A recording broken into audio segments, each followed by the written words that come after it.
Hello students, now in this video let's see chapter 4 of statistics, and that chapter 4 is nothing but time series. So what is this exactly? The set of data collected on the basis of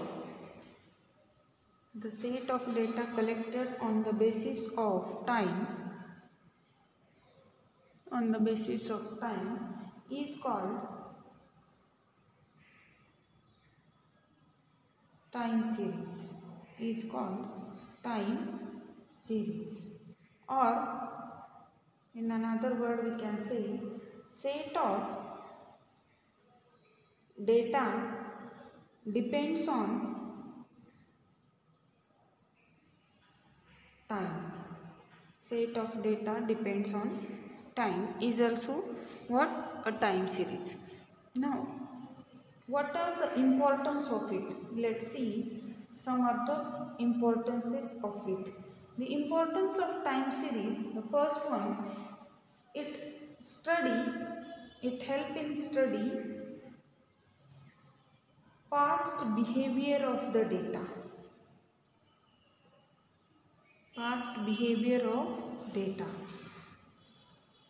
It helps us to study about the previous time, how was the data is that one, right?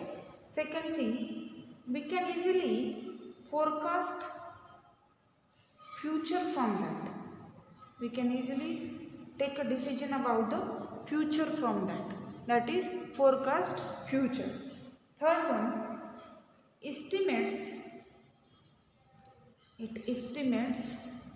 trend cycle. It helps us to estimation of trend cycle, either it was increasing, decreasing, how does it. Then it helps us to do a comparison also. If two series with us or the two data with us, then it gives us a comparison in between them, and it has a universal utilities. Everywhere it will be same utility, because time it depends on a time, so everywhere it will satisfy this. It is universal utility. Now there are some components of time series. What are the components? First component is secular trend, then second one is seasonal variation, and the third one is cyclic variation, fourth one irregular variation. These are some components of time series. So let's see about the components of time series. Components of time series, first one, as I say, secular trend. It is denoted by T. Now it is for long time. It helps us for long time, long term or long time we can say, whether the series will grow or not. In short, I will tell you, it tells us whether series will grow or not. Then second component is seasonal variation. Seasonal variation, that is denoted by S. Now here, what does it? It sells according to season. Now this is about a data which occurs or which has sell according to season. Means what? In summer most probably cotton clothes are sold, while in winter raincoats and all these were sales. Their sale will be maximum, right? And in rainy raincoats and all these, and in winter the woolen clothes will be sold in more amount. So according to that, for different components or for different things or the data, we can say it is sale according to season. That's why it is what a seasonal variation. That is also what a part of time series, right? Then the third one is what cyclical variation. What does this? Now here this cyclical variation, it is denoted by C. Actually what it is nothing but just like depression, recession, recovery in business cycle. These are the examples of a cyclical variation.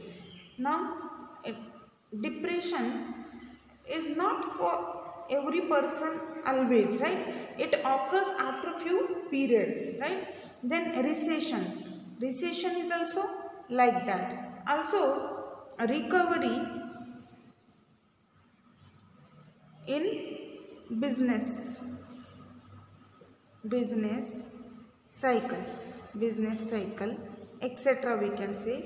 Okay, now you know at the initial stage business doesn't give us a maximum recovery to us, while it will going on increasing. According to that it will give us a maximum profit. So that's why this is also what a cyclical variation. Then fourth and important component is what irregular variation. Now these are natural disasters. Irregular variations are nothing but natural disasters. Means what? They affect our life or they harm us. These are what irregular variation. For example, I can say flood. If in rainy season more amount of rain will fall, then floods will occur.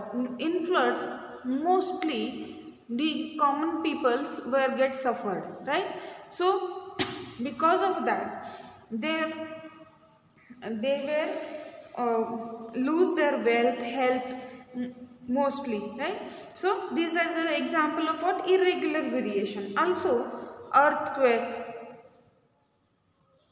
another example we can say earthquake. In that one also it mostly we get affected. Most of the harms are occur for the peoples there. Or now these are what irregular variations, etc. we can say. You can write the examples of natural disasters here. Now these are the basic components of time series. Secular trend, this is very good component, right? Seasonal variation, now this is also required for every for according to the things. Now cyclical variation, it occurs either in health, in income and all those things, in agriculture, right? Sometimes rain will fall, that time people get a good crops, while rain doesn't fall then they won't. So that will what that affects to our nation also. So nation is also get affected due to this cyclical variation, irregular variations, right? So now further part, let's see about the model of time series. Now remember, the model of time series depends on these components. Here remember, this is denoted by T, this is by S, C and what I. Now models are depend on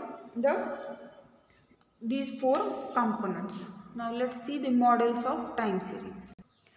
There are basically two models of time series. So first model is that additive model.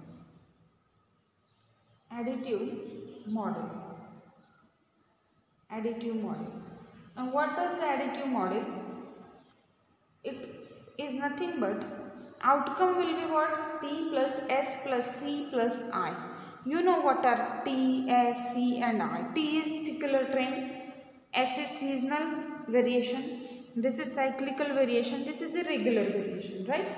So here additive model is given as such, where this T, S, C, I means these components are independent of each other. Independent on each other. These are not depend on each other, while in additive model these are independent on each other. And the second model is what? A multiplicative model. Multiplicative model. In multiplicative model, what occurs? Output will be, it will be T into S into C into I, product of them, right? Multiplicative model. Now here these are all depend on each other. If one of them will 0, then output will be 0. Here these T, S, C, I, means all four components are depends on each other.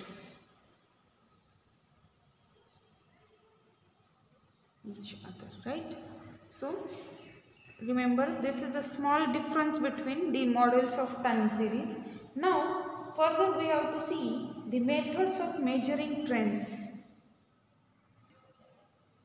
Methods of measuring trends, then there are various methods, so some of them in our syllabus. So first one is freehand curve method. Freehand curve method. Now what it is, this is a simple plotting method. Simply we have a data in two variables, so that data we will plot on a graph and we will find out how does the graph will goes, right? This is simple method of plotting. Simply we can say simple method of plotting. Trends means we get a time series from that, right? Now there are some merits of it. What are the merits of it? It is very easy to use, right? First merit we can say easily we can plot the data on a graph and we can draw the curve from that or the line from that, right? Then second thing, it is flexible. It is flexible. Third thing, no numerical formula it has. No numerical formula for it. It is not required. Nothing will be required. Simply the data is given. We will plot on it a graph. Then another name is, another name for this method we can say line graph.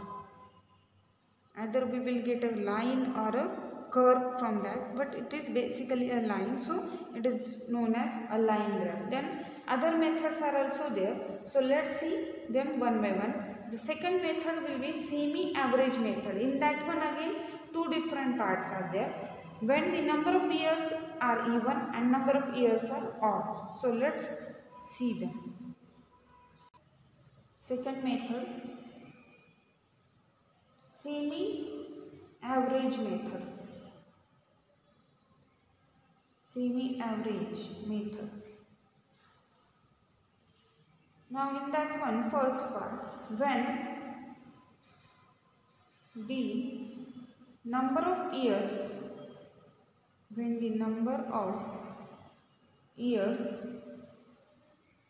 is even.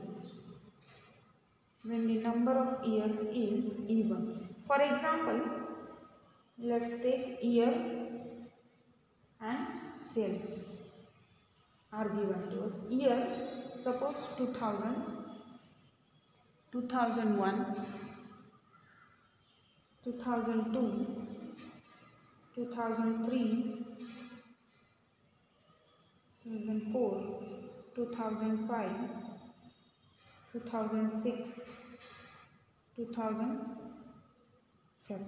This much is given to us. According to that, sales in this year 412, here 438 suppose, here 444, here 454, here 470, 482, here 490, here 500. These are the cells. Okay.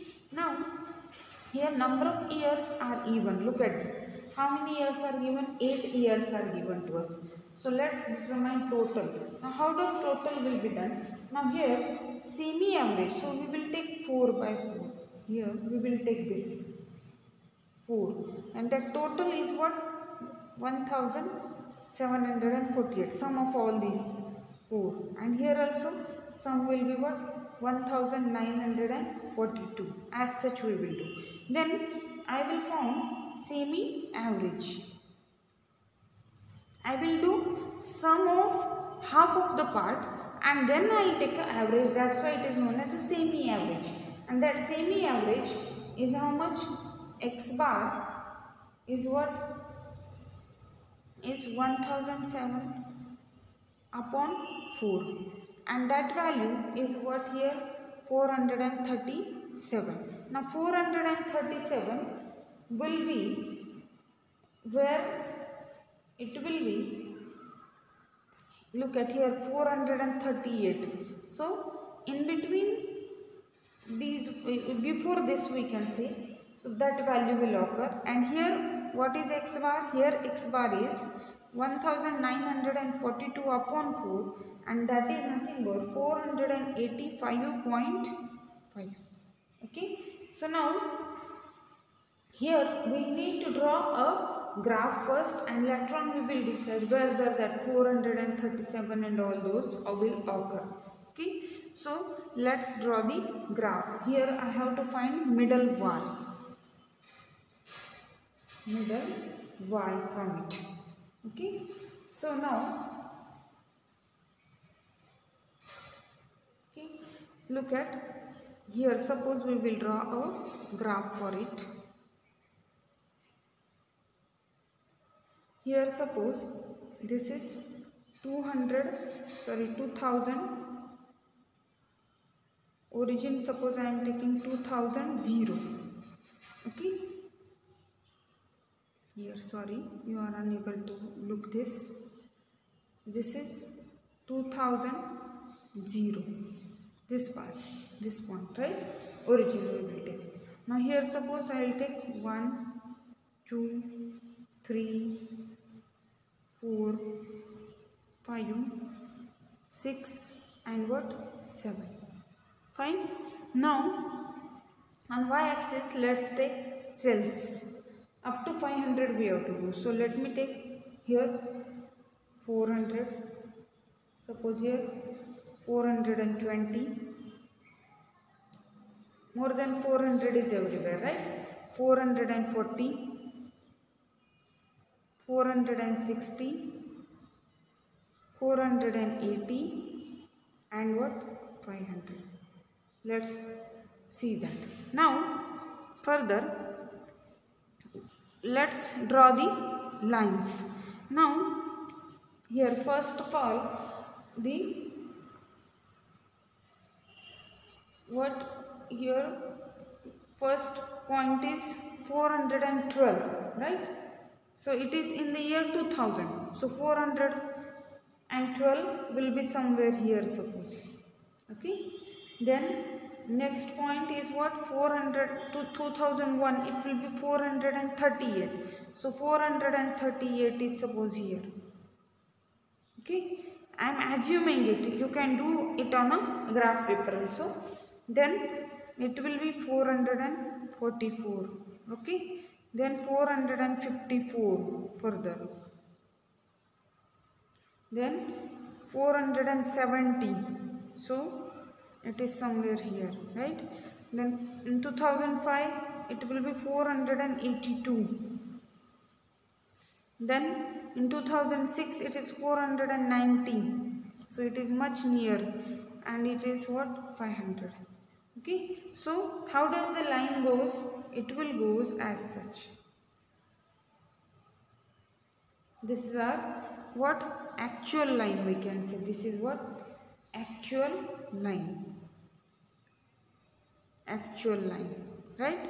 Now what about the trend line? Trend line. For trend line what? 437 we have to take. What is 437?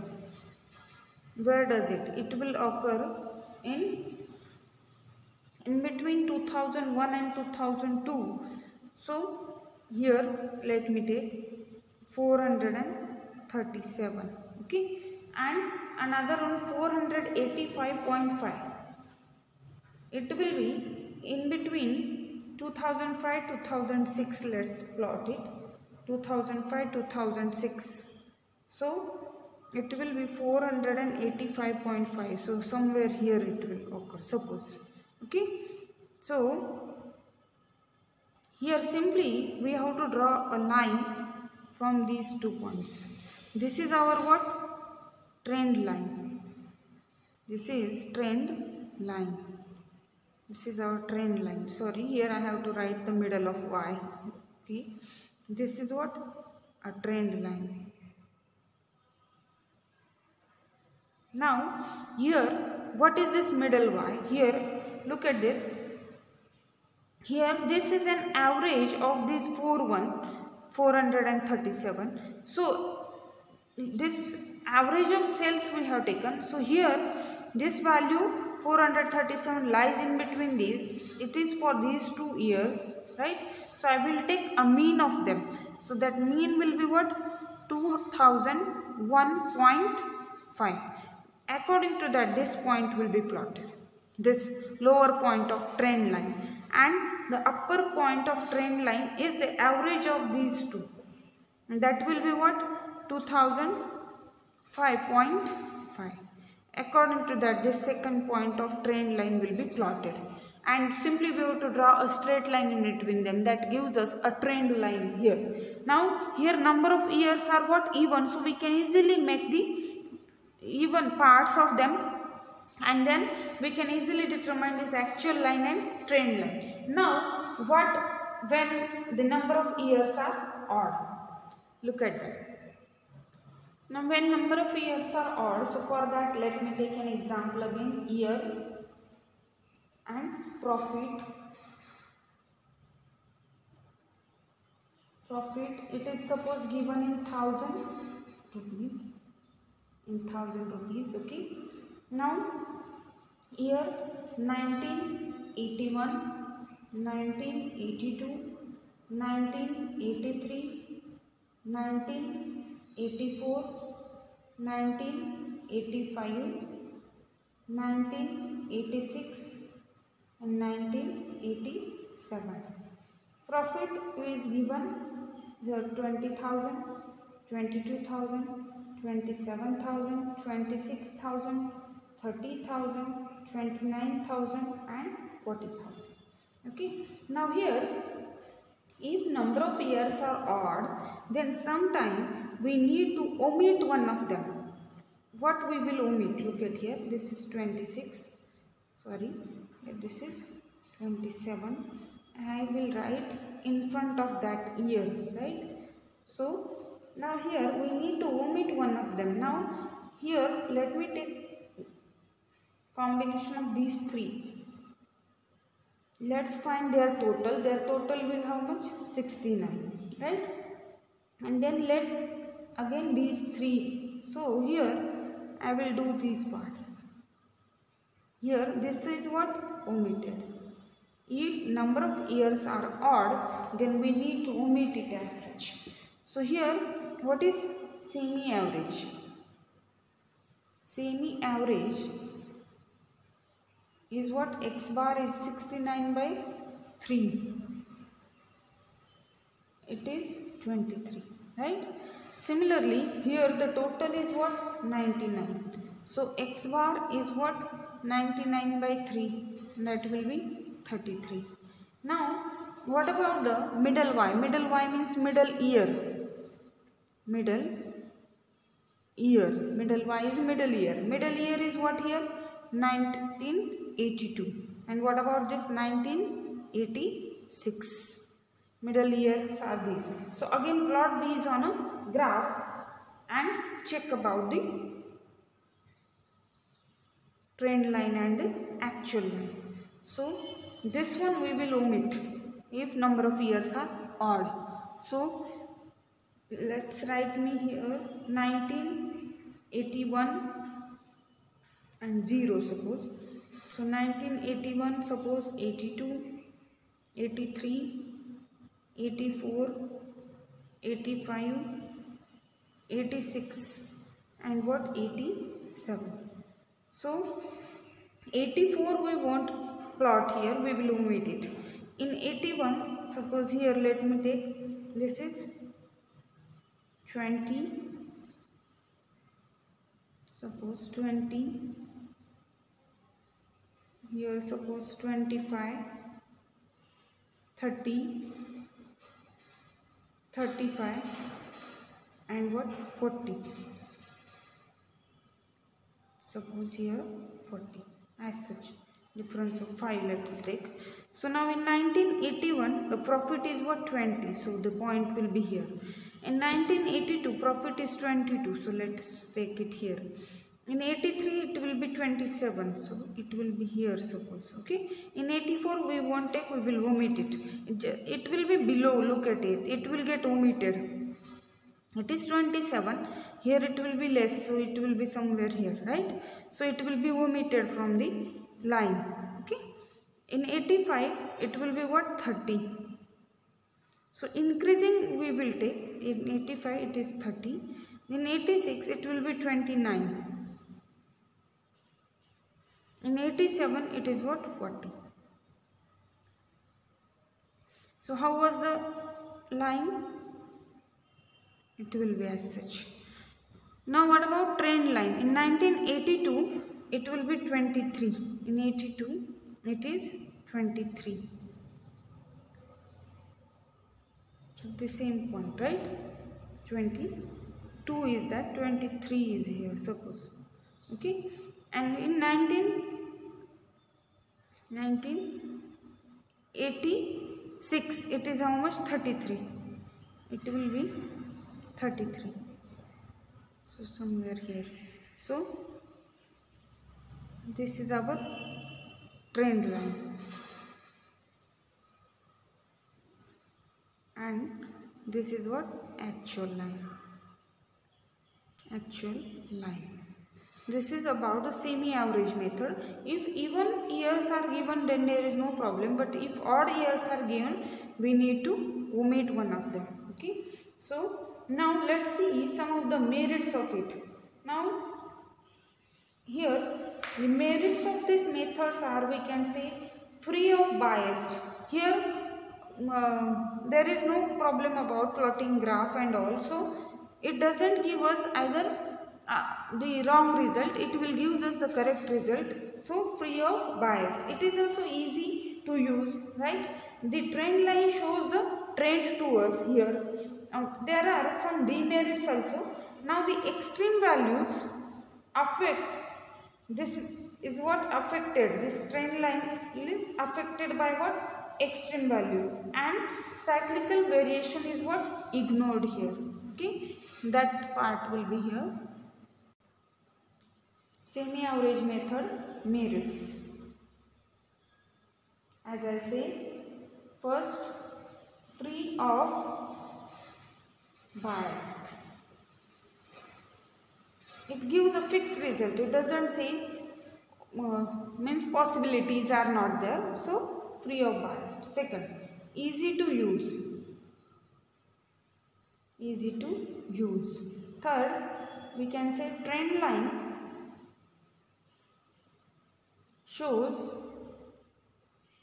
trend. Trend line shows trend. Then some demerits are there. First, extreme values affects the trend line.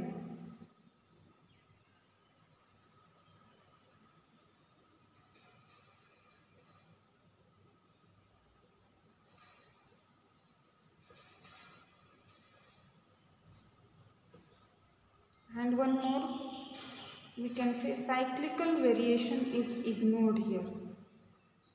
We should consider all the components while the cyclical variation is ignored here in this method. Okay. Now these are two methods we have seen here in time series for measuring the trend. Now further methods let's see in next video. I'll stop for this here. Thank you.